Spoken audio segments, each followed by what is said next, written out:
굿모닝 YTN 3부 이어갑니다. 어제 오후 2시쯤 경남 합천에 있는 야산에서 난 불이 아직도 꺼지지 않고 있습니다. 산림청은 날이 밝는 대로 헬기를 투입해 오전 중으로 주불을 잡겠다는 계획입니다. 취재기자 연결합니다. 김승환 기자. 네, 전국부입니다. 네, 밤사이 산불 진화 상황 전해주시죠. 네, 화면에 보이는 모습은 밤사이 산불을 드론으로 촬영한 영상입니다. 시뻘건 화염과 검은 연기가 띠를 이룬 채 무서운 기세로 뿜어져 나오는 모습 확인할 수 있습니다. 어제 오후 2시 경남 합천에 있는 야산에서 난 불은 17시간 가까이 되도록 완전히 꺼지지 않았습니다. 새벽 4시 기준 진화율은 92%인데요.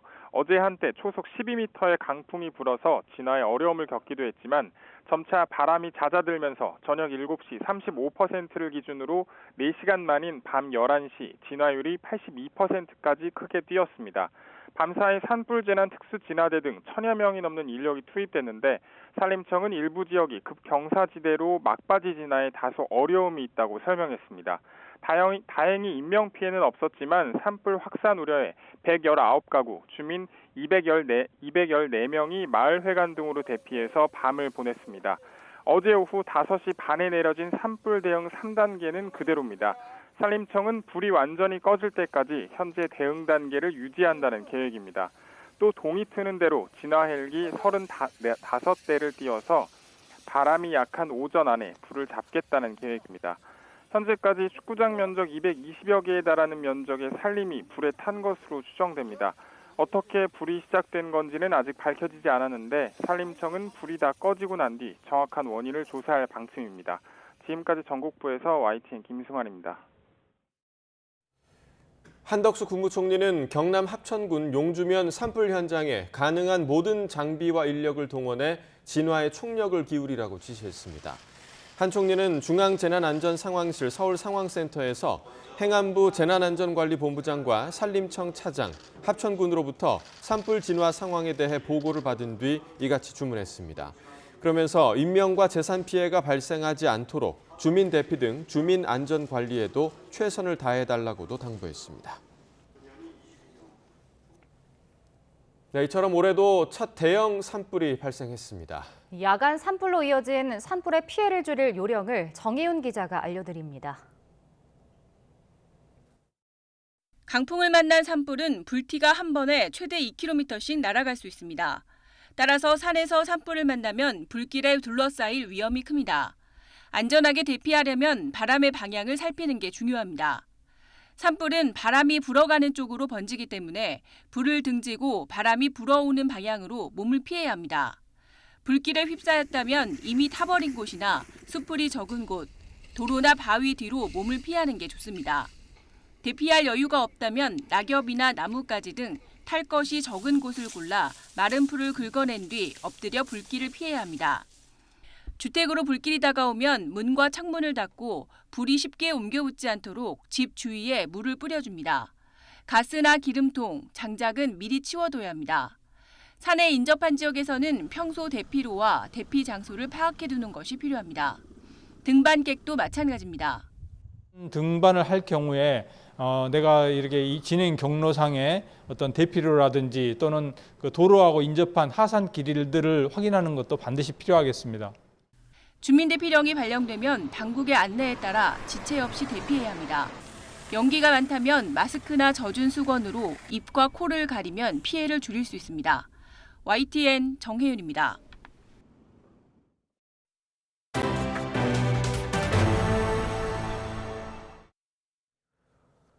국민의힘 전당대회에서 선출된 김기현 신임 당대표는 앞으로 당이 하나로 똘똘 뭉쳐 총선 압승을 이루겠다고 약속했습니다. 김 대표는 전당대회 결과 발표 이후 수락연설에서 당원 동지 여러분과 한몸이 돼 민생을 살리고 내년 총선 승리를 반드시 이끌겠다고 말했습니다. 그러면서 이제 당내 경선 과정이 끝난 만큼 오직 하나의 목표를 향해 달려가야 한다면서 그 목표는 첫째도, 둘째도, 셋째도 오로지 민생이라고 강조했습니다. 더불어민주당은 국민의힘 김기현 신임 당대표가 당선된 데 대해 국민의힘 당내 민주주의의 사망선고라고 비판했습니다.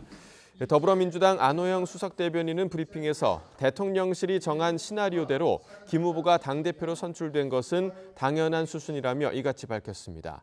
안 수석대변인은 대통령의 당무 개입, 부도덕한 땅 투기 의혹으로 얼룩진 김 대표에게 축하를 보내기 어렵다며 김 대표가 윤석열 대통령의 대리대표, 바지 대표라는 한계를 안고 출발할 수밖에 없다고 지적했습니다. 정의당은 김기현 신임 당대표가 윤석열 대통령의 실정에 쓴말도 하는 집권 여당의 대표가 돼야 한다고 강조했습니다. 김희서 수석대변인은 브리핑에서 당선을 축하하기에는 경제 위기와 민생 파탄, 외교 실패 등 작금의 현실이 엄중하고 집권 여당의 책임은 무겁다며 이같이 밝혔습니다. 그러면서 집권 여당 대표로 당선된 만큼 경선 과정에서 제기된 땅 투기 의혹에 대해 국민 앞에 책임 있는 규명이 필요하다고 지적했습니다. 윤석열 대통령이 현직 대통령으로는 7년 만에 여당 전당대회에 참석했습니다. 경선 기간 내내 윤심 쟁탈전이 치열했던 만큼 윤 대통령은 당의 위기를 악용하면 안 된다고 경고하면서 동시에 화합도 주문했습니다.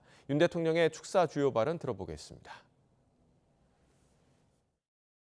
나라의 위기 그리고 당의 위기를 정치적 기회로 악용하면 절대 안 됩니다. 우리는 어떠한 부당한 세력과도 주저하지 말고 두려워하지 말아야 됩니다. 새로 선출될 지도부와 우리 모두가 하나가 되어야 합니다. 우리 국민의힘 당내 선거에서는 승자도 패자도 없습니다.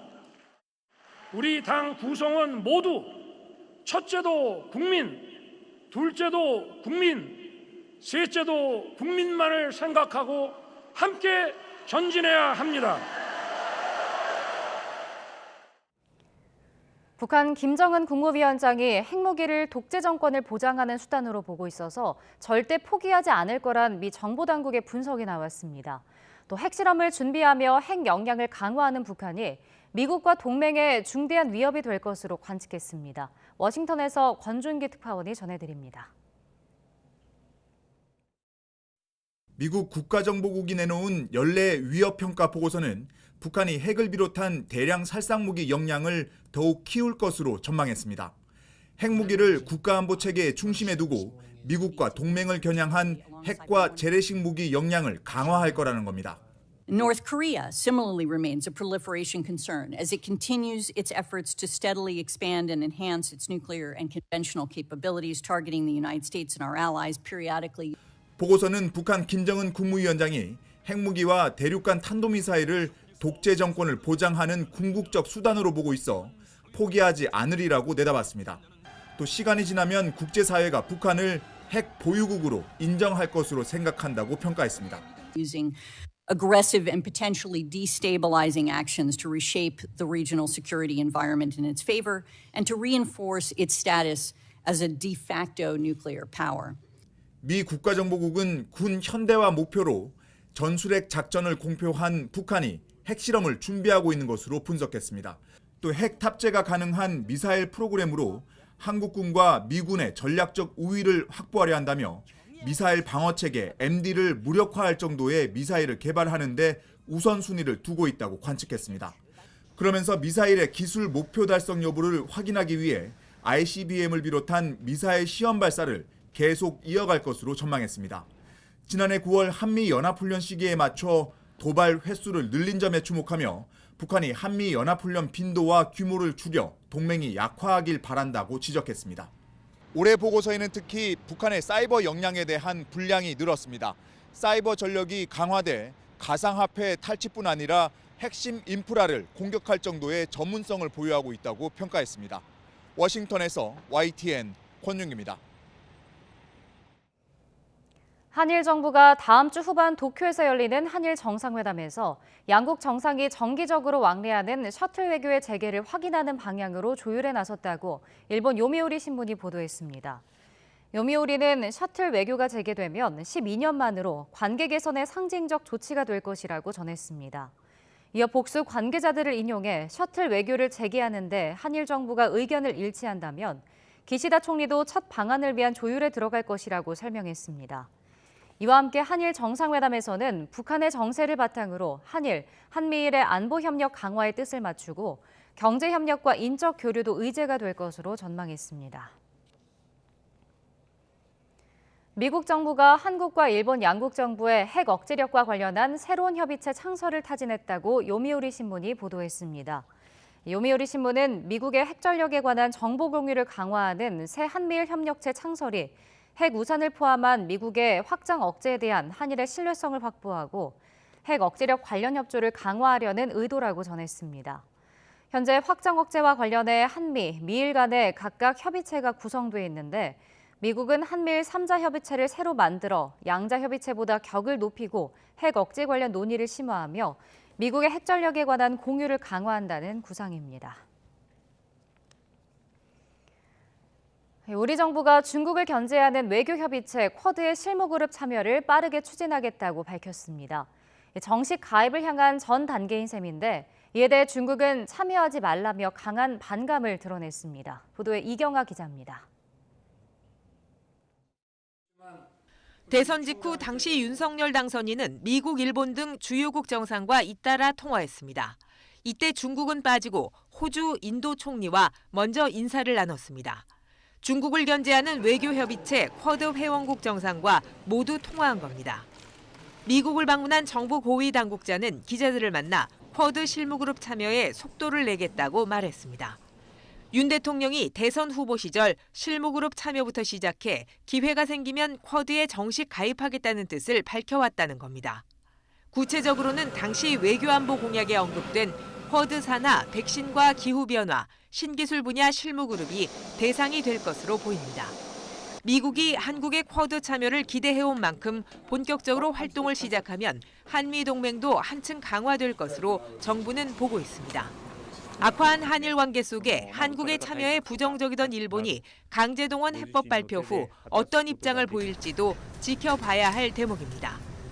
다만 공통과제를 논의하는 실무그룹과 달리 정식 회원국 가입은 양날의 칼이 될 수도 있습니다. 쿼드를 자국을 고립시키려는 미국의 전략으로 보는 중국이 강한 반감을 드러내고 있기 때문입니다. 당장 마우닝 중국 외교부 대변인은 한국의 실무그룹 참여와 관련해 폐쇄적이고 배타적인 소그룹 활동을 하지 말기를 바란다고 견제했습니다. 정작 쿼드 회원국인 인도도 중국과의 관계를 고려해 강력한 대중국 압박에 나서는 것은 꺼리는 상황입니다. 앞으로 정부의 쿼드 참여 방식과 속도에 따라 중국과의 외교 갈등이 깊어질 가능성도 배제할 수 없을 것으로 보입니다. YTN 이경아입니다. 미국의 수출 규제 속에 올해 1, 2월 중국의 반도체 수입이 27% 가까이 급감했습니다. 시진핑 주석이 강조한 반도체 등 핵심 기술 돌파를 위해 중국은 당 중앙과학기술위원회를 신설하기로 했습니다. 베이징에서 강정규 특파원입니다. 빈 컨테이너가 거대한 성벽을 이루었습니다. 대형 화물차들이 짐없이 놀고 있습니다. 올해 1, 2월 중국이 방역 빗장을 풀고 재개방에 나선 뒤에도 수입은 10.2%, 수출은 6.8% 줄었습니다. 특히 첨단 산업의 쌀로 불리는 반도체 수입은 27% 가까이 급락했습니다. 글로벌 경기 침체 장기화와 지난해 10월 발효된 미국의 수출 규제 영향으로 풀이됩니다. 올해 1월엔 일본과 네덜란드까지 반도체 생산 장비 수출 통제에 동참하기로 했습니다. 限制打压阻挡不了中国的发展，只会增强中国自立自强。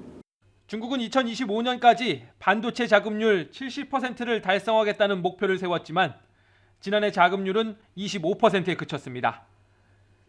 1280억 위안 규모의 우한 홍신 반도체를 비롯해 대형 공장 건설 프로젝트 중단도 속출했습니다. 샤오야칭 전 공업정보화 부장 등 책임자들이 줄줄이 문책당하기도 했습니다. 결국 중국은 이번 양회 기구 개편을 통해 당 중앙의 과학기술위원회를 신설하기로 했습니다. 시진핑 국가주석이 강조한 반도체 등 핵심 분야의 기술 돌파를 직접 챙기겠다는 겁니다. 我们能不能如期全面建成社会主义现代化强国，关键看科技自立自强。 기술력이 뒷받침되지 않은 성급한 투자로 시행착오를 겪었던 중국. 이번엔 기술 자립에 1조 위안을 쏟아부어 사면초가 탈출을 시도할 거란 말이 들립니다. 베이징에서 YTN 강정규입니다. 안덕근 통상교섭본부장이 미국의 반도체 보조금 지급 기준과 관련해 우리 산업계의 특수한 상황이 충분히 반영되도록 협의하겠다고 말했습니다. 미국을 방문한 안 본부장은 워싱턴 공항에서 기자들과 만나 한미 두 나라 정부와 산업계가 반도체 공급망을 구축하기 위해 노력해왔는데 이번 보조금 기준으로 우려되는 부분이 있다며 이같이 밝혔습니다. 우려되는 지점으로 기업에 대한 과도한 정보 요청과 중국 투자 제한 등을 들었고 특히 변동성이 큰 반도체 산업에서 초과 이익을 공유하는 부분도 어떤 식으로 시행하느냐에 따라 상당히 문제가 될 수 있다고 지적했습니다. 국회 교육위원회는 국가수사본부장에서 낙마한 정순신 변호사의 아들 학교폭력 의혹과 관련해 현안 질의를 합니다. 교육위는 오늘 오전 전체 회의를 열고 이주호 교육부 장관과 서울대학교, 강원도 교육청 관계자 등을 상대로 정 변호사 아들의 학폭 의혹과 관련한 사실관계 등을 질의할 예정입니다. 특히 야당은 정 변호사 아들의 학폭 사건 이후 처리 결과와 서울대 입학 과정에서 학폭 이력이 어떻게 반영됐는지 등을 추궁할 것으로 보입니다. 정순신 변호사의 아들이 전학징계에 불복해 제기한 행정소송에서 패소한 걸 알았는데도 정모군이 다녔던 고등학교가 바로 전학 조치를 하지 않았다는 주장이 제기됐습니다. 더불어민주당 서동용 의원실이 받은 학교 측 서면 답변을 보면 해당 학교는 지난 2018년 9월 정모군에 대한 전학 징계가 적법하다는 1심 결과를 강원도청으로부터 전달받았습니다. 하지만 학교 측은 7개월이 지난 2019년 2월에야 교육청에 정 변호사 아들의 전학 배정을 의뢰했습니다. 서 의원은 이에 대해 학교 측이 정 변호사 아들을 전학 조치할 기회가 있었는데도 늦어진 이유를 따져봐야 한다고 지적했습니다. YTN은 학교폭력 피해자와 그 가족들을 만나 오히려 피해자가 학교를 떠날 수밖에 없는 현실을 앞서 전해드렸는데요. 학교폭력 문제를 해결하기 위해 열리는 학폭위의 처분 기준이 모호하고 결과가 나오더라도 정순신 변호사처럼 가해자 쪽이 끝장 소송으로 가면 속수무책이라는 지적이 나오고 있습니다. 김다현 기자가 보도합니다. 교내에서 학교폭력 문제를 해결하기 어렵다고 판단되면 지역교육지원청에 설치된 학교폭력 대책심의위원회 개최를 요청할 수 있습니다. 요청은 피해자만 할 수 있습니다. 위원회가 열리면 변호사와 경찰, 학부모 등으로 구성된 심의위원들이 가해자 징계 여부와 수위, 그리고 피해자 보호 방안을 결정합니다. 심의위원들은 심각성, 지속성 등 5가지 기준에 따라 각각 0에서 4점을 부과하는데 이 점수를 모두 합해 가해 학생에게 서면 사과와 학급 분리, 강제 전학, 퇴학 등 9가지 종류의 처분을 내릴 수 있습니다. 그런데 평가 항목이 다소 추상적이다 보니 심의위원들의 성향에 따라 점수가 주관적으로 매겨질 수 있다는 지적이 있습니다. 비슷한 사안이라도 심의위원에 따라 전혀 다른 결과가 나온다는 겁니다. 이처럼 모호한 기준은 가해자가 처분에 불복해 이의 신청을 할 수 있는 명분을 제공합니다. 가해자가 학폭위 처분에 불복하는 경우 행정심판위원회에 행정심판을 청구하거나 법원에 행정소송을 제기할 수 있습니다. 여기서부터 가해자 측은 시간 끌기에 들어갈 수 있습니다. 소송의 경우 반년에서 1년 정도 걸리는데 이 사이 피해자 보호는 사각지대에 놓입니다. 국가수사본부장 임명 하루 만에 낙마한 정순신 변호사가 아들의 강제 전학을 막기 위해 소송을 벌이는 사이 피해자가 정신적 고통을 받았던 것도 한 예입니다. 그래서 지난 2021년부터 학교장 재량으로 가해자를 즉시 분리하는 조치도 도입됐지만 기간이 최대 3일일 뿐입니다. 사건마다 다르긴 하겠지만 보통 6개월에서 1년 정도 걸린다고 생각하시면 됩니다. 전학, 퇴학 처분의 경우 그런 처분이 집행이 되지 않기 때문에 피해 학생 입장에서는 여전히 2차 피해를 받을 수밖에 없는 상황에 놓이게 됩니다. 이 때문에 공직선거법처럼 학교폭력 예방법 사건도 재판 기간을 정해두는 조항을 만들어 피해 학생의 고통을 줄여야 한다는 목소리도 나옵니다. 또 법원 판례가 누적돼 양형에 일정한 기준이 생기듯 학폭위도 정확한 양형 기준을 마련해야 한다는 지적이 나옵니다. YTN 김다현입니다.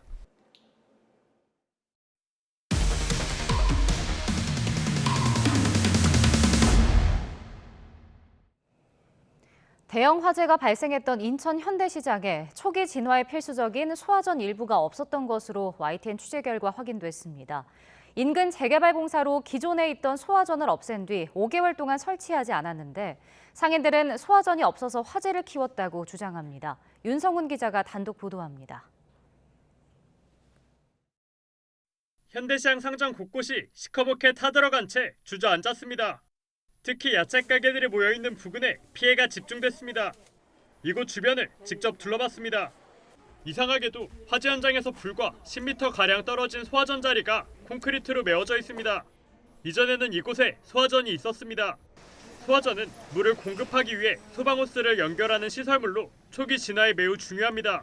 소화전이 설치돼 있던 곳 주변에는 화재 당시에 사용하지 못했던 걸 보여주듯 소방호스만 바닥에 놔뒹굴고 있습니다. 상인들은 불이 났을 때 소화전이 없어 초기 진화가 어려웠다고 울분을 토합니다. 초기 대응을 못한 거잖아요. 초기 대응을. 초기에 만약에 여기 뭐가 있었으면 소화전이 있었으면 여기서 연결을 해서 저쪽으로 가서 끌 수가 있었던 거죠. 나는 이게 참 인재라고 봐, 인재. 그렇다면 소화전은 왜 사라진 걸까? 소화전이 없어진 건 인천 현대시장 옆에서 진행되고 있는 아파트 재개발 공사 때문입니다. 지난해 8월 재개발 조합 측 철거업체가 새로운 소화전 위치를 선정해달라고 중부소방서에 요청했고 2달 뒤 새로운 자리에 설치하겠다는 확답 공문을 소방에 보냈습니다. 그런데 이후 새로운 소화전을 설치하지 않고 5달이나 방치한 겁니다. 인천 중부소방서 역시 구체적인 설치 시한을 못 받거나 설치 여부를 확인하지 않았습니다. 현행법에 이를 강제할 규정도 없습니다. 부득이하게 폐쇄를 해야 할 경우에는 인근에 동일한 소화전을 우선 설치하고 폐쇄를 하는 것이 바람직하고요. 또한 소화전 개폐 및 이전 설치에 관한 세부적인 기준 마련도 필요합니다.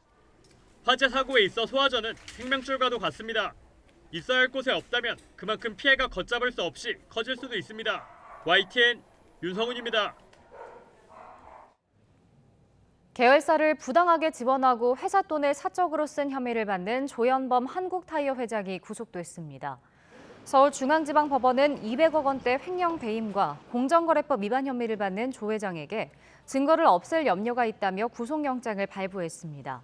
윤석열 정부가 출범한 뒤 대기업 총수가 구속된 건 조 회장이 처음입니다.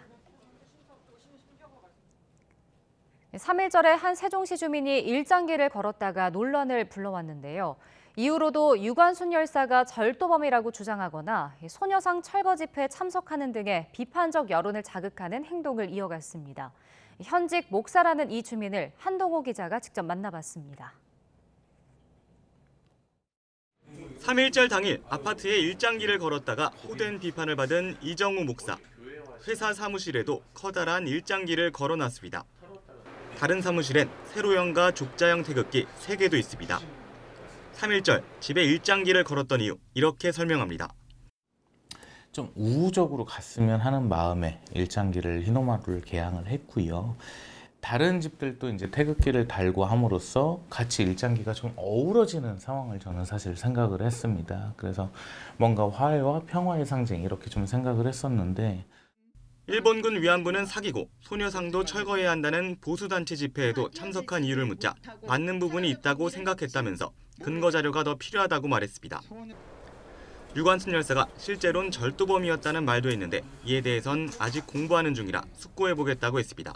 유관순 누나라고 하면 가슴이 뭉클해지는 교육을 받았는데 지금에 와서 보니까 뭐 그 반대되는 의견들도 상당히 많거든요. 그럼 그 부분에 대해서도 제가 충분히 좀 연구를 해야 된다고 생각을 하고 있습니다. 자신에 대한 모욕이나 주거 침입엔 변호인단을 꾸려 고소 절차에 돌입했고 자신의 교단에서 징계를 받을 경우엔 소송으로 맞서겠다고도 밝혔습니다. 특정 정당에 가입했는지를 묻자 이 목사는 입장을 밝히지 않겠다고 말했습니다. YTN 한동무입니다. 조합장 선거가 치러지던 지역 농협 건물 앞에서 1톤 트럭이 투표하기 위해 대기하고 있던 사람들을 덮쳐 4명이 숨지고 16명이 중경상을 입었습니다. 사고를 낸 건 트럭에 사료를 싣고 나오던 70대 노인으로 파악됐습니다. 보도에 구수본 기자입니다. 전북 순창군 구림농협 앞 조합장 선거에 투표하러 온 사람들이 건물 앞에 길게 늘어서 있습니다. 투표가 순조롭게 진행되는가 싶더니 난데없이 흰색 1톤 트럭이 나타나 그대로 사람들을 덮칩니다. 나뒹구는 사람들을 뒤로 하고 멈출 생각 없이 앞으로 가는 트럭. 10명 넘는 사람들이 한 줄로 서 있었는데 사고 트럭은 사람들을 친 뒤에도 한참을 더 전진해 뒤편 도로에 가까스로 멈춰섰습니다. 사고가 난 건 오전 10시 반쯤, 누가 말릴 새도 없이 순식간이었습니다. 안에 투표하고 있는데 우당탕탕하는 소리가 났는데 현장이 이렇게 돼 있어서 그건 저희가 왜 그렇게 일어나는지 잘 모릅니다. 이미 환자분들 누워 계시고 그런 상태였어요. 이 사고로 4명이 숨지고 16명이 중경상을 입어 병원에서 치료받고 있습니다. 대부분 60대에서 80대 어르신들입니다. 중상 인원은 추후 변경될 수 있으며 사상자에 대해서는 응급 조치 후 순창 구급 등 16대 48명이 전남대학교 병원 등 11개 병원으로 분산 이송하였습니다. 트럭 운전자 70대 남성은 현장에서 체포됐습니다. 운전자는 조합장 투표를 마치고 창고에서 사료를 싣고 가던 길에 사고를 낸 것으로 전해졌습니다. 사료를 6포를 사갖고 오면서 본인 말에 의하면 브레이크를 잡은다는 것이 악셀에다 밟고 계속 와본 거예요. 사람을 쭉쭉 밀고 와버린 거예요.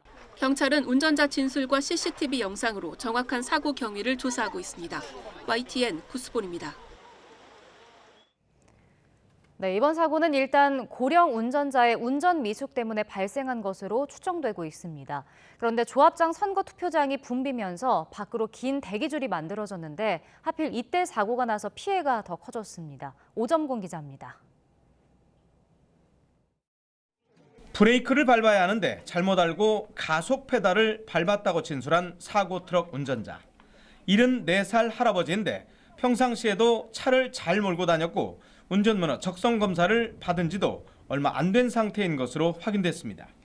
평상시에도 차 잘 몰고 다니셨어요? 네, 잘 다녀요. 근데 맥주를 좋아하거든. 근데 술 하나 안 먹었어. 오늘은. 근데 어떻게 그 사고를 내는가 모르겠어. 사고 직후 경찰의 음주 측정과 약물 검사에서도 모두 음성이 나왔습니다. 현재로서는 평상시에는 괜찮던 고령 운전자의 한 번의 치명적 실수가 만든 참사로 보이는데 사고 시점 때문에 피해가 더 커졌습니다. 전국적으로 동시에 하루 만에 치러지는 농협 조합장 선거, 게다가 투표자가 가장 많이 몰리는 시간에 하필 사달이 난 겁니다. 네, 이곳 구림면의 조합장 선거 투표장은 이곳 한 곳이었다고 합니다. 그런데 한꺼번에 투표자들이 몰리면서 투표장 앞으로 디귿자 형태로 길게 줄을 설 수밖에 없었다고 합니다. 선거 관계자들과 경찰이 투표장 안팎에서 안내와 교통 통제를 하고 있었는데 사람들이 많아지면서 불가피하게 긴 줄이 형성됐다는 겁니다. 투표장이 여기인데요. 여기에서부터 일렬로 해가지고 디귿자형으로 이렇게 서 있습니다. 제가 대략 보기에는 40명 정도 있었습니다.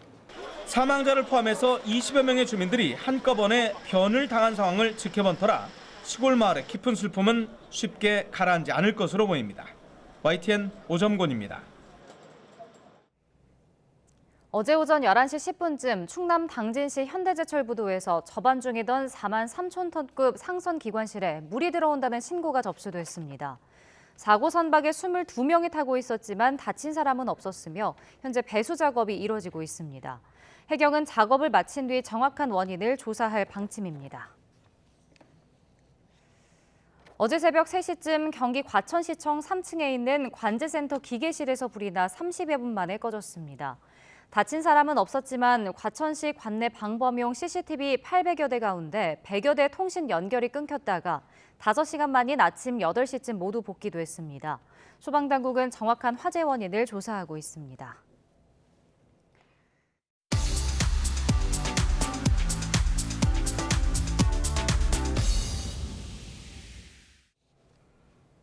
네, 경제 소식을 빠르고 친절하게 전해드립니다. 오늘 굿모닝 경제는 한양대학교 경제금융대학 이정환 교수와 함께하겠습니다. 어서 오세요. 어서 오십시오. 자, 제롬 파월 미 연준 의장의 발언, 그러니까 매파적인 발언이 지금 세계 경제를 흔들고 있는데 우리나라도 굉장히 좀 영향이 크죠. 환율이 급등했다고 하더라고요. 예, 사실은 이제 제롬 파월 의장의 발언은 이제 기준금리를 더 빨리 그리고 더 많이 올릴 수 있다라는 그런 메시지를 준 것이었거든요. 그렇다는 이야기는 한마디로 이야기해서 긴축적인 기조가 더 강화됐다라고 보시면 될 것 같습니다.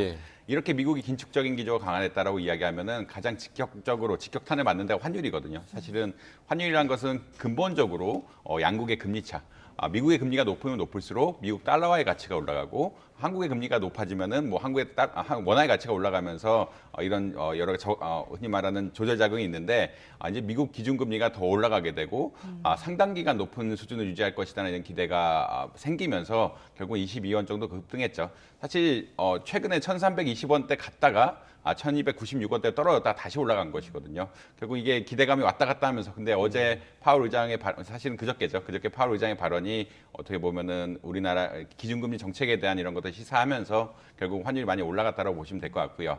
그다음에 코스피 지수 역시 떨어졌는데 네.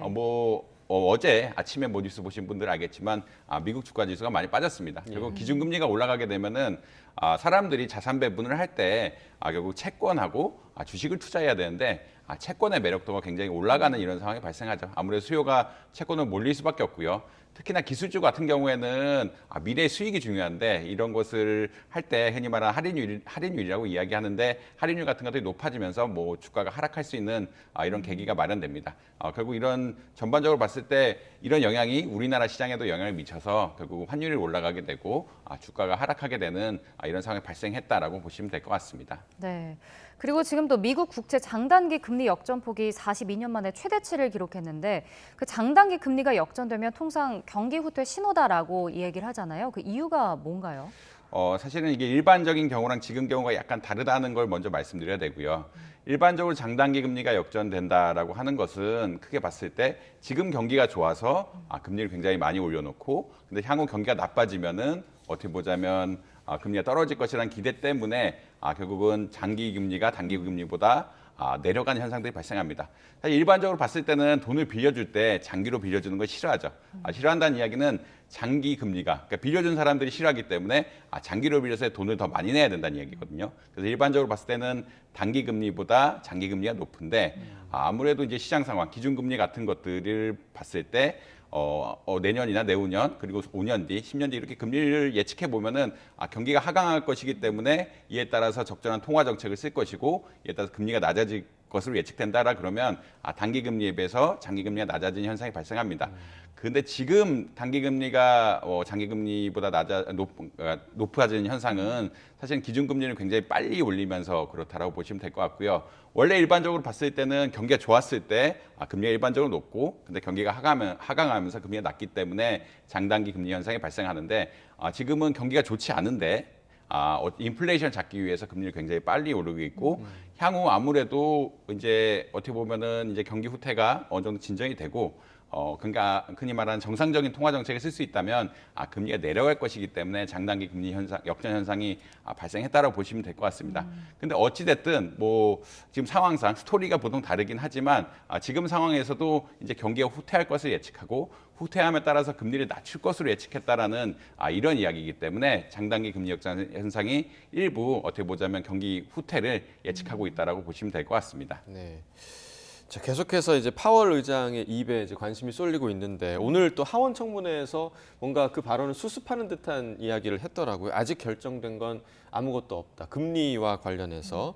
그래서 이제 오늘 내일 이제 발표가 되는 미국의 고용 지표가 관심을 받을 수밖에 없을 것 같아요. 사실 이제 미국 고용 보고서가 가장 중요한 이슈라고 많이들 생각을 하고 있고요. 네. 고용 보고서에서는 흔히 말해서 근로자들이 얼마나 늘었는지, 비농업 부분 근로자가 가장 중요한 지표고, 실업률이 얼마나 됐는지 이런 것들이 가장 중요하게 생기는 확인하는 지표라고 보시면 될 것 같습니다. 사실 제가 미국에서부터 공부할 때 지금 미국 실업률이 3.4%인데 1월달 실업 고용 보고서에서 미국 실업률이 3.4%라고 나왔는데. 이것은 역사상 유례없는 수준입니다. 미국이 실업률 한창 2000년대 초에는 미국의 자연 실업률이 한 6% 되는 것이 아니냐, 경기가 좋아지면서 한 4%까지 떨어진 것이 아니냐라고 이야기했는데 그 수준보다 굉장히 낮거든요. 특히 실업률이 12월에 비해서 1월 고용 보고서 나왔을 때 0.1%포인트 떨어지면서 3.5%였는데 3.4%로 떨어지면서 이제 노동시장이 너무 호황이다. 아직까지 노동시장이 흔히 말해서 고용이 너무 많이 일어나고 있고 경기가 침체되고 있지 않고 이에 따라서 임금이 상승하고 있고 임금 상승에 따라서 흔히 말하는 수요가 계속 일어나면서 물건 가격 상승을 유도하고 있는 것이 아니냐라는 그런 예측 때문에 여러 물가 지표 이런 고용 지표들이 최근 연준의 동향을 어떻게 보면은 가이드하고 있거든요. 근데 이제 사실은 파월 의장 역시 이제 2월 보고서를 보겠다라고 이야기하고 있는데 사실 그렇게 전망은 좋지 않다라고 전망 좋지 않다라는 건 투자자 입장에서 전망 좋지 않다라고 보시면 될 것 같고요. 아직까지 사실 오늘도 일부 노동시장 지표가 발표가 되는데 특히 구인 대비 구직 지표라든지 뭐 이런 것들이 발표가 됐는데 역시 역사상 거의 뭐 최고 수준으로 가고 있죠. 사실 코로나19 전에는 한 1.2라고 이야기합니다. 그러니까 사람을 구하는 비중이 실제 실업하는 사람들보다 한 1.2배 정도 됐는데 아직까지 1.9배 정도 굉장히 많다라고 보고 있는 것 같고요. 그다음 사실 이 지표가 지난해 말에는 한 1.7, 1.8까지 내려갔는데 다시 올라가면서 1.9까지 갔고 이게 떨어지지 않고 있다라는 것들. 그러니까 결국은 시장에서 구인하는 사람들, 그러니까 구인하는 사람들이 구직하는 사람보다 아직 굉장히 많고 실제로 이것 때문에 임금 상승이 굉장히 많이 일어나고 있다라고 보시면 될 것 같거든요. 아무래도 구인을 한다는 얘기는 새로의 직장을 가진 사람들이 많아진다고 보고 있는데 새로의 직장을 가진 사람들의 임금이 얼마나 올라갔는지 나왔는데 올해 보니까 작년에 대비해서 한 14.3% 올라갔다라고 보고 있습니다. 임금 상승률이 굉장히 높게 나오고 있기 때문에 물론 이제 1월달 지표보다는 2월달 지표가 조금 나을 거다라는 예측이 많긴 하지만 전반적으로 이러한 지표들 자체, 고용시장 지표 자체가 연준의 어떤 금리 정책 흐름에 큰 영향을 미치지는 못할 것이다라고 많이들 예측하고 있습니다. 네. 그리고 이제 파월 의장이 이런 발언을 소화하면서 뉴욕 증시는 오늘 혼조세로 좀 마감을 했네요.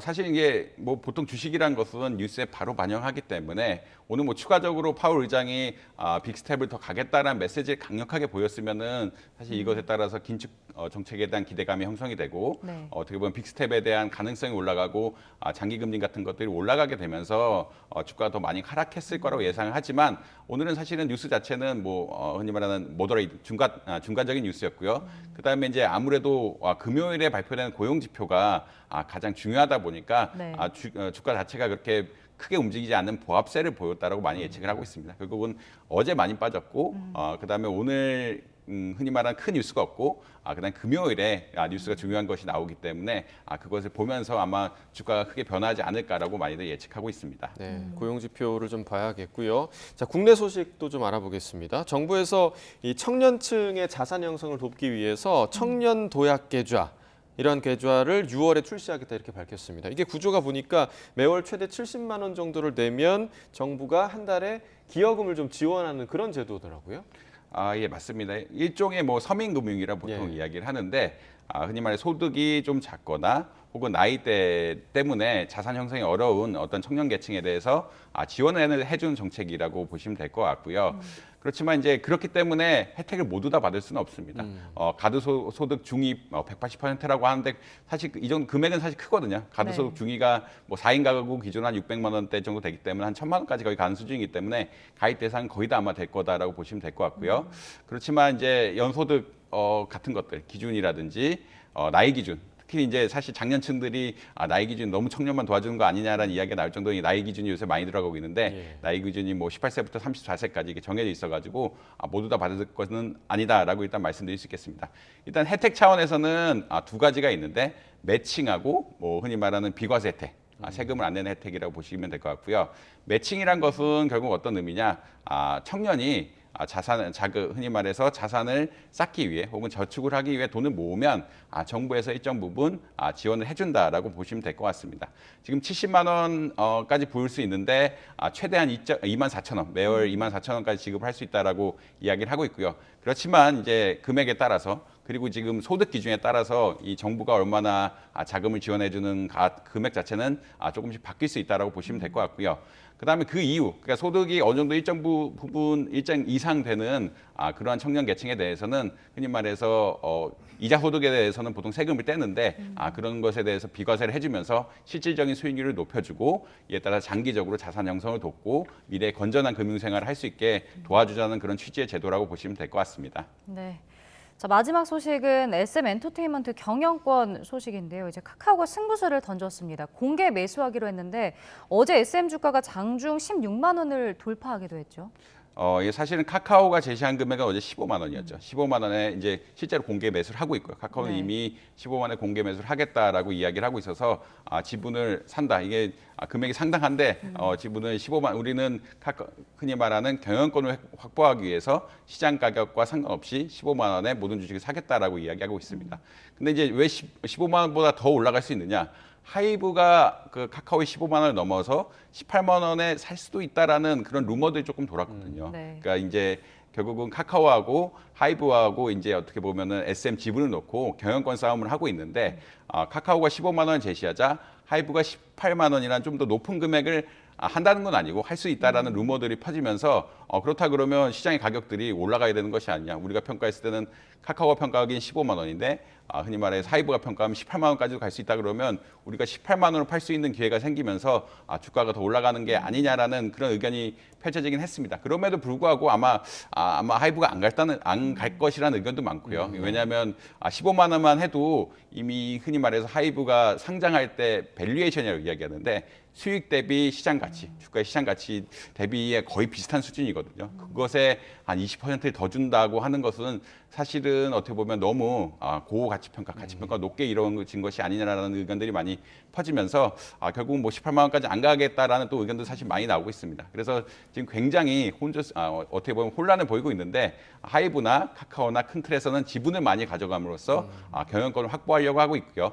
경영권을 확보하는 수단 중 하나가 이제 지금 말씀드린 공개시장 매수라고 할 수 있겠습니다. 공개시장 매수 가격을 적절하게 조절하면서 지분을 많이 확보하려는 이런 전략들을 피고 있다라고 보시면 될 것 같습니다. 네. 저희 뭐 자막에도 돈과 돈의 싸움이라고 나왔는데 누가 인수전의 승자가 될지 좀 지켜봐야 할 것 같습니다. 이정환 교수와 경제 이야기 나눠봤습니다. 고맙습니다.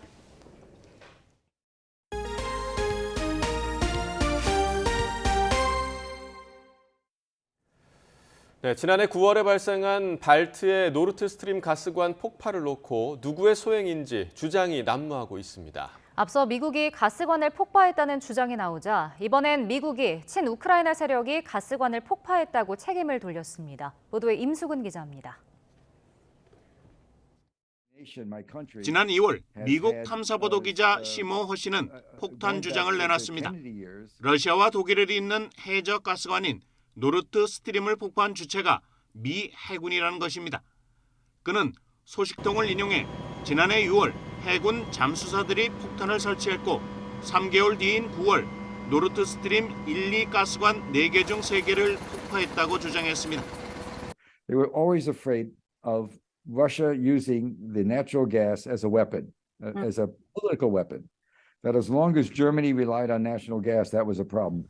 믿을 수 없는 주장이 나오자 미국은 즉각 관여하지 않았다고 부인했고 그동안 범인으로 지목받았던 러시아는 국제적 조사를 요구했습니다. 의혹을 받던 미국이 이번엔 폭파 배후로 친우크라이나 세력을 지목했습니다. 뉴욕타임스는 익명의 정보 당국자를 인용해 가스관 폭파 책임의 소재와 관련해 이 같은 보고서가 작성됐다고 보도했습니다. 보고서는 우크라이나 정부 혹은 정보 당국과 관련된 임시 조직이 작전에 연루됐을 가능성을 제기했습니다. 다만 가스관 폭파가 젤렌스키 대통령이나 정부 관계자의 지시로 수행됐다는 정보는 없다고 덧붙였습니다. 미국 정부는 관련국들의 조사를 지켜보자는 말을 되풀이했습니다.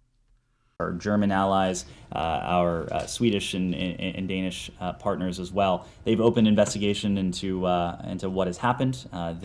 Those investigations are ongoing. 우크라이나는 폭파 연루설을 강력 부인했습니다.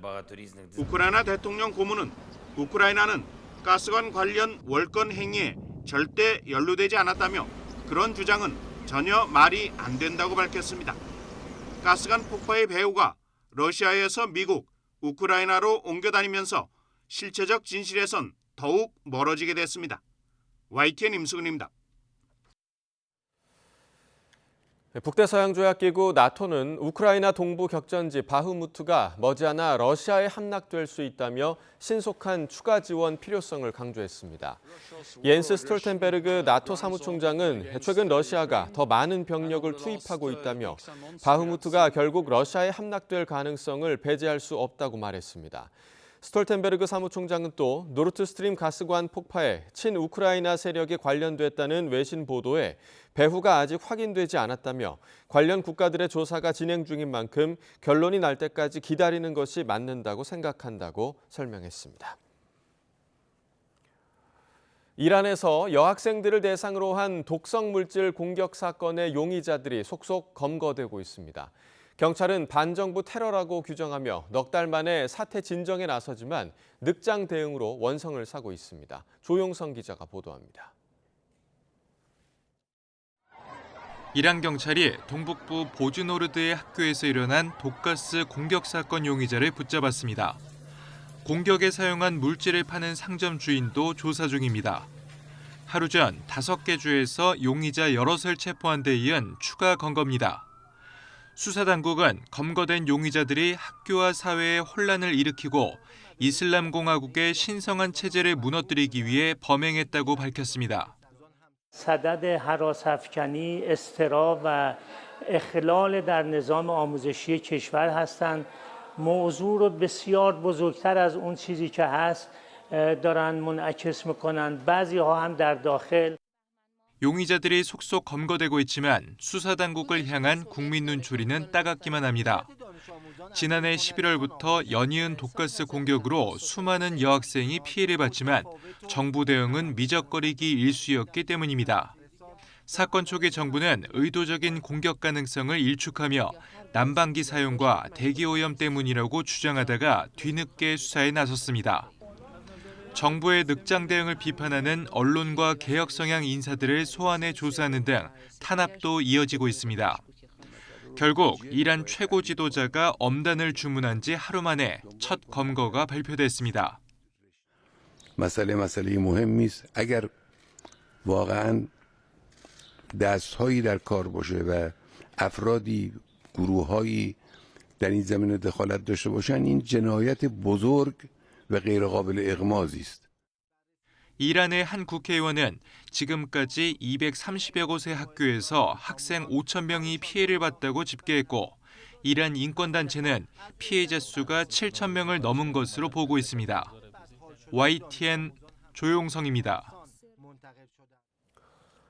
중국의 동영상 공유 플랫폼 틱톡처럼 국가 안보에 위협이 되는 외국 정보통신 기술이 미국에서 사업하는 것을 막을 권한을 행정부에 부여하는 법안이 미국 상원에서 초당적으로 발의됐습니다. 김원배 기자가 보도합니다. 미군의 사이버 작전을 총괄하는 폴 라카손의 사이버 사령관 겸 국가안보국장은 상원 군사위원회 청문회에 출석해 여러 가지 이유로 중국의 동영상 공유 플랫폼 틱톡을 우려한다고 말했습니다. So TikTok concerns me for a number of different reasons. One is the data that they have. Secondly is the algorithm and the control who has the algorithm. Third is the broad platform. Influence operations, as we talked about previously, it's not only the fact that you can influence something, but you can also, turn off the message as well when you have such a large population of listeners. Yeah. 틱톡은 미국 내에서만 1억 명 이상의 사용자를 확보하고 있습니다.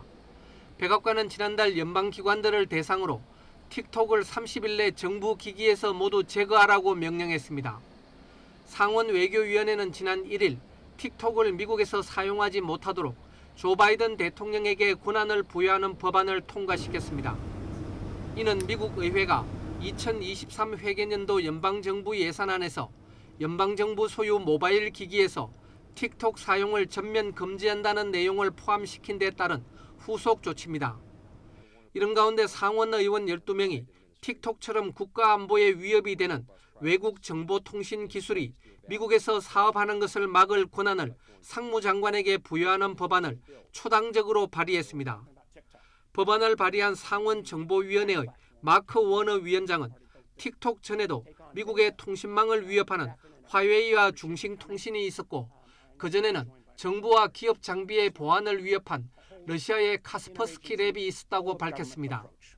So instead of playing whack-a-mole on Huawei one day, ZTE the next, Kaspersky, TikTok, we need a more comprehensive approach to evaluating and mitigating these threats posed by these foreign technologies from these adversarial nations. 바이든 행정부는 법안을 환영하며 신속한 통과를 촉구했습니다.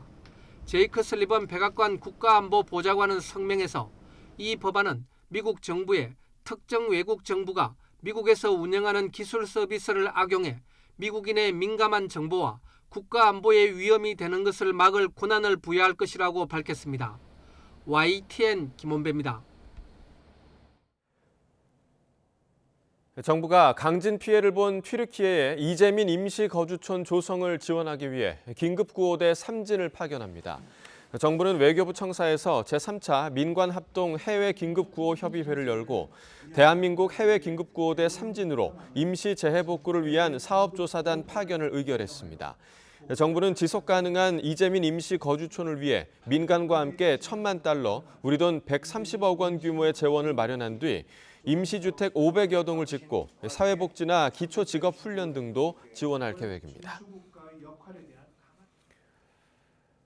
이르면 다음 주 대중교통에서도 마스크를 벗을 수 있을지가 정해질 것으로 보입니다. 질병관리청은 다음 주 중앙재난안전대책본부 회의를 통해 대중교통 탑승 시 마스크 착용 의무를 해제하는 방안을 논의할 예정이라고 밝혔습니다. 이에 따라 병원과 약국, 요양병원 등 마스크 착용 의무가 남은 다른 장소에 앞서 대중교통의 마스크 착용이 먼저 자율로 전환될 수 있을 것으로 보입니다. 코로나19가 유행한 기간이 3년을 넘으면서 단계적으로 밟아온 일상 회복은 거의 완료 단계에 접어들었습니다. 정부는 앞으로 신종 감염병이 더 자주 발생하고 피해는 더 클 것으로 보고 오는 5월에 신종 감염병 대응 중장기 계획을 발표할 계획입니다. 김평정 기자입니다. 지난 2020년 1월 국내로 유입된 코로나19의 유행 초기에는 치료제와 백신이 없어 감염되면 무조건 격리 치료를 받았습니다. 그 뒤 백신과 치료제가 도입돼 중증이 아니라면 약으로 충분히 낫는 질병이 됐고 일상을 제한하던 수많은 방역 조치도 단계적으로 해제돼 지금은 병원 등 일부 시설을 제외하면 마스크를 자유롭게 벗을 수 있습니다. 이렇게 일상 회복이 막바지에 이르자 정부는 앞으로 발생할 새로운 감염병 대비에 착수했습니다. 2000년대 초반 사스가 유행한 뒤로 신종플루와 메르스, 코로나19까지 새로운 감염병이 발생하는 주기가 빨라지는 점도 발빠른 대응이 필요한 근거가 되고 있습니다. 미래 신종 감염병 위협에 철저히 대비하기 위해서는 긴급한 방역 위기 상황에 대한 단기적인 대응을 넘어 감염병 역량 혁신을 위한 선제적 준비가 필요합니다. 우선 코로나19 대응에 효과를 봤던 것처럼 유행 초기에 검사와 추적, 치료를 통해서 백신과 치료제가 개발될 때까지 시간을 버는 체계가 더 보강될 예정입니다. 초기 대응과 함께 대규모 유행 관리와 법 제도 기반 강화, 연구개발 영역 등에 대해서도 계획이 마련됩니다. 다음번 팬데믹 때는 우리가 이제 백신 치료제에 대해서 조금 더 신속하게 개발을 하고 우리가 만든 이제 백신 치료제를 통해서 우리가 감염병에 대해서 대응하는 것이 필요할 것으로 생각을 하고 있습니다. 또 일반 의료 체계의 부담을 줄이고 소아청소년 치료와 분만 투석 진료가 원활히 이루어지도록 정비할 필요가 있습니다. 장기적으로는 소상공인의 피해를 키운 사회적 거리두기와 학력 격차를 불러온 온라인 수업을 보완하는 등 사회 경제적 체계를 더 합리적으로 다듬어야 합니다. 소상공인 보호 문제, 이런 문제들, 이제 거리두기에서 나왔던 거, 이런 것들에 대해서 종합적으로 좀 판단을 해서 중장기 계획을 세워야 될 거예요. 특히 보면은 사회적으로 여성 근로자들이 제일 손해를 많이 본 것 같아요. 그래서 이런 것들을 다 종합해서 정부는 공개 토론회와 전문가 의견 수렴을 거쳐 5월 초에 신종 감염병 대응 중장기 계획을 발표할 예정입니다. YTN 김평정입니다. 전남 담양에 있는 한솔 페이퍼텍은 농업용수를 끌어다 쓰고 있는데요. 주민들은 농사에 쓸 물도 부족해 올해로 끝나는 용수 공급 계약을 반드시 지킬 것을 촉구하고 나섰습니다. 김범한 기자가 보도합니다. 곡창 전남의 젖줄, 영산강에 발원지가 있는 담양의 농업용 저수지입니다. 남부지방의 극심한 가뭄이 이어지면서 보시는 것처럼 상류는 이렇게 바짝 말라 있습니다. 담양댐의 저수율은 54.6%, 평년 대비 저수율 60% 미만이면 물을 주지 않는다는 계약에 따라 한솔 페이퍼텍 용수 공급은 중단됐습니다. 한솔 제지 공장에 물 공급이 중단되게 되니 한 번도 찾아온 적이 없는 담양군 측 고위직 공무원이 3번이나 찾아와서 대화를 잘하는데 담양군 공무원의 자발적 행동은 아닐 것이고 그렇다면 과연 누구의 지시를 받아 찾아왔을까요? 이에 대해 담양군은 한솔페이퍼텍 노동조합에서 집회 신고를 해 상황을 뒤늦게 알게 됐다며 계약에 따른 물 중단에 개입할 입장이 아니라고 선을 그었습니다. 저도 이제 공업용수 중단된 사실을 모르고 있었어요. 협약에 의해서 공업용수를 중단하는데 군수가 해라 말할 그런 군수의 권한이 아닙니다. 한국농어촌공사와 한솔페이퍼텍의 물 공급 계약은 올해 말로 아예 끝나게 돼 있습니다. 2023년까지가 계약 기간 만료이니까 그 계약 기간을 마지막으로 앞으로 향후 추후 더 계약을 하지 않겠다라고 약속을 했기 때문에 그 약속을 반드시 이행해 주기를 바랍니다. 70여 건의 불법 건축물이 적발된 데 이어 지난해 말 전라남도의 폐수 수질 검사에서 걸려 닷새 동안의 영업정지 처분을 받기도 한 한솔페이퍼텍. 한국농어촌공사는 주민의 의견을 듣겠다고 밝혀 지하수로 일부만 가동되고 있는 한솔페이퍼텍의 담양댐 농업용수 공급 문제가 어떻게 결론이 날지 주목됩니다. YTN 김범환입니다. 서울 마포구 상암동 하늘공원에 2027년 세계에서 두 번째로 큰 대관람차 서울링이 들어섭니다. 서울링은 기존 대관람차와 달리 바퀴살이 없는 고리 형태로 높이가 180m에 달합니다. 서울시는 시청에서 기자설명회를 열고 서울링을 서울의 관문이자 재활용 에너지로 사용해 친환경 정책을 상징하는 랜드마크로 거듭나게 할 계획이라고 밝혔습니다. 올해로 14번째를 맞는 광주 비엔날레 개막을 한 달 앞두고 홍보관이 문을 열었습니다. 광주 비엔날레와 광주 신세계는 백화점 1층에 본 전시와 파빌리온 소개 등 광주 비엔날레 홍보관을 조성해 운영에 들어갔습니다. 제14회 광주 비엔날레는 물처럼 부드럽고 여리게라는 주제로 다음 달 6일부터 7월 9일까지 개최됩니다. 울산시가 추진하는 국립울산탄소중립전문과학관 건립 사업이 행정안전부 지방재청 중앙투자심사를 통과했습니다. 울산대공원 옛 유류 부대 용지에 건립 예정인 전문과학관은 전국 최초로 탄소 중립 분야 핵심 과학 기술 전시와 보급을 위한 시설입니다. 오늘 아침 출근길은 볼에 닿는 공기가 한결 더 부드러워졌습니다. 하늘에 잔뜩 끼어있는 구름이 이불 역할을 해주면서 기온이 크게 떨어지지 않은 건데요. 현재 서울 기온은 11.7도로 어제 같은 시각보다도 4도나 높은 상태고요. 한낮에는 15도까지 오르면서 여전히 예년보다 따뜻하겠습니다. 현재 서울은 보시는 것처럼 비가 소강 상태를 보이고 있지만 밤사이 내린 비로 인해서 도로가 미끄러운 곳이 많으니까요. 출근길 교통 안전에는 각별히 주의하셔야겠습니다. 현재 내륙 곳곳으로는 여전히 약하게 비가 내리는 곳이 있습니다. 중부지방은 오전까지, 남부지방은 낮까지 5mm 미만의 비가 오락가락 이어지겠고요. 오전까지 호남 서해안 쪽으로는 쌀아구박이 떨어질 가능성도 있겠습니다. 비의 양이 워낙 적은 탓에 동쪽 지방의 건조특보는 계속되겠습니다. 오전까지는 바람도 강하게 불 것으로 보이는 만큼 화재 예방에도 각별히 주의하셔야겠습니다. 오늘 낮 기온은 서울이 15도, 대구가 23도 등으로 예년 기온을 5도에서 10도가량 크게 웃돌겠습니다. 내일은 서울 낮 기온이 22도까지 오르는 등 올봄 들어서 가장 따뜻한 날씨가 찾아오겠고요. 일요일 전국에 단비가 내린 뒤에는 계절의 시계가 제자리를 되찾겠습니다. 현재 대기질은 깨끗한 상태지만 점차 중국발 스모그가 유입되겠습니다. 오늘 전국 대부분 지역에서 초미세먼지 농도가 점차 짙어질 것으로 보이니까요. 호흡기 건강도 잘 챙기셔야겠습니다. 지금까지 YTN 신미림입니다. 네, 이상으로 목요일 굿모닝 YTN 마칩니다. 잠시 후 뉴스라이더가 방송됩니다. 시청해주신 여러분 고맙습니다.